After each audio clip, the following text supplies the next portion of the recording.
Welcome to Markets Now. I'm Michelle Rook along with Tommy Grisafi with Advanced Trading, and mixed closes in both grain and livestock futures trade on Friday. As far as the grains, though, a pretty wild week, especially trading war and weather headlines all week here, right? Absolutely. August options just expired. We had dynamic moves in all the markets. All the markets moved. We had the stock market have, I've lost track of how many days the Dow's closed up. We had a huge move. I stopped in Indianapolis on Monday night and we had that crop ratings and they said the crops got better. D's corn went down to 502. So say you didn't buy the low and you bought 505s. Within a few days, we're trading 565. Think about that. It's not 4th of July, it's the end of July, and we're having 60-cent moves in corn in 2 days. Extreme volatility, August options expiring had something to do with that. Of course, all eyes on August weather. It's going to be interesting. This is, I've done this for a long time. I don't remember getting into a big weather market at the end of July. Porter County No. Fair is going on right now in Porter County, Indiana, and most of the time when the Porter County Fair is going on and there's any rain in sight, we are usually dropping in the markets. But in this case, we had a nice rally. Yeah, extreme volatility, that's for sure. And of course, a setback on Friday in corn and wheat futures. Was that profit taking, hedge selling pressure, or what? Well, to have a rally that intense in wheat and all the wheat markets during harvest and spring wheat harvest, we had a 9 in front of spring wheat here this week. And both SEP and D's harvest is starting in the next 10 days.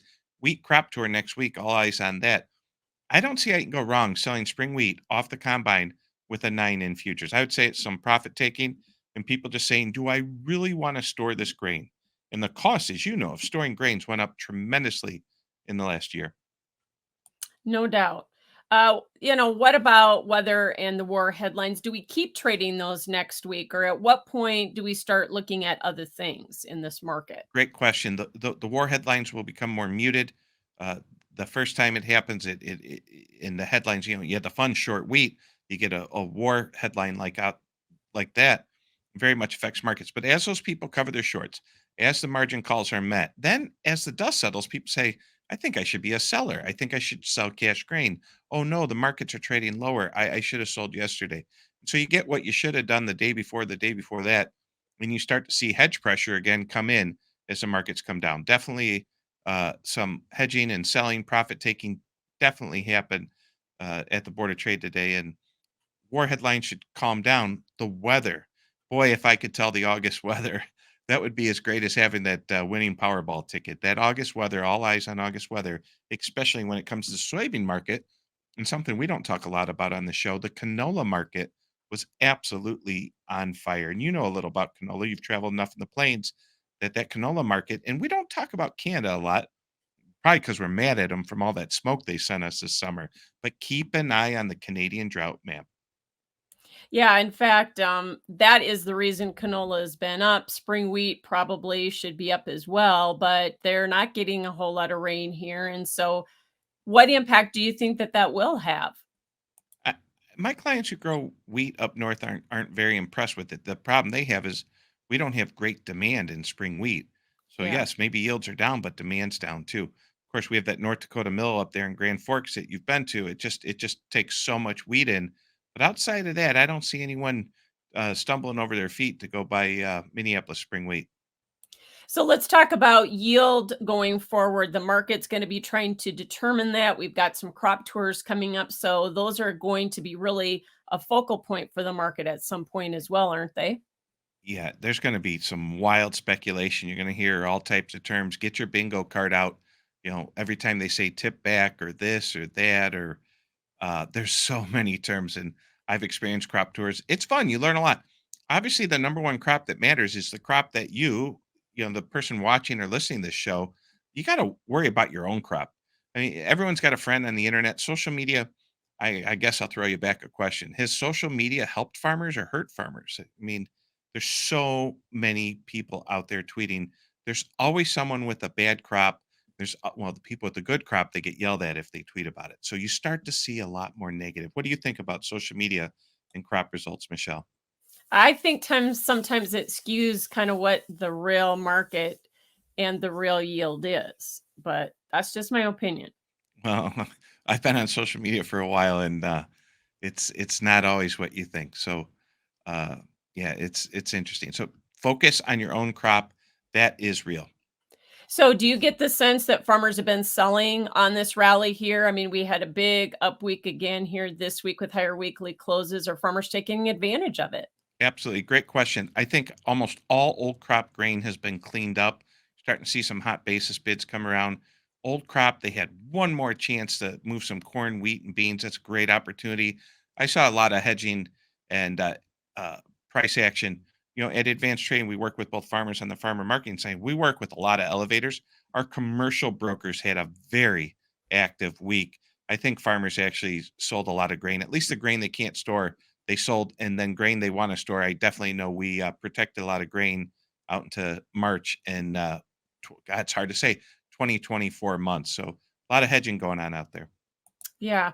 And like you say, farmers trade out their back door. You know that as well as I do. And so, how do they get through all this clutter that they're seeing right now or the market noise that we have out there? Because the drought monitor this week showed drought is decreasing, but it's still in a large share of the corn belt. And then we've got crop ratings over here. How do they sort through all of that? I'd like to be if I knew I had a good crop, I'd like to see some pretty aggressive forward sales and then still have call ownership or call spread ownership on top of it. So get the sale locked in, the real cash price, really sell grain, but have that opportunity through calls, call options, and other different choices we have at the Chicago Board of Trade CME Group. Keep that upside open. It's a crazy time in the world, not only with geopolitics, but weather too. These are wild weather markets here. Yeah. All right, let's also talk about outside markets, including the Dow and the equities sector. Dow hitting new highs for the year. What's the impact of that going to be on money flow into commodities, ag commodities? Will we see them come back in? That's interesting because it feels like commodities have went down a lot, but gold had a big up move, silver had a big up move, crude oil's been bouncing around. You would think with everyone in the world being able to put money in a CD and get 5% for 9 months or 10 months or a year, that no one would want to own the stock market. But here we have one of the most interesting dynamics I've ever seen in financial markets. If you're conservative, you can get 5%. If you want to take risk and you want to buy Tesla, you can do it, and it's moving. It's up huge on the year. The tech sector came back in a big way. AI has a lot to do with that. And of course, as far as commodities, there's the people who need them, who are always going to be buyers. And there's the people who like to speculate. Now, the speculator in the commodity market, these people have sold short, they get good money into it, and then we have these explosive rallies. So it's been tough sledding for people who are mega perma bears, as we like to say. Uh, you can still do well buying dips in the commodity market, or at least you could have this year in 2023. Of course, you know that's how the first part of the year went. Who knows how the second part of the year is going to go, Michelle? No doubt, but the Dow has had the rally in part because inflation's been cooling, and there's some thought that next week's Fed meeting, maybe we're not going to see that quarter point increase. Or what's your call on that? What do you think? Yeah, they things. The 2 year versus the 10. Everything's calmed down. Yeah, I would go with that. They probably won't do anything, but not only whether they do something or don't, it's the language. There's the announcement they make, and then there's when Fed chair goes up on the pulpit in front of the 20 mics and starts talking. So the Fed funds at the CME group have a good idea of where rates are going to go or where the next move is, but the language and what they see and say moving further, that will be what everyone's watching.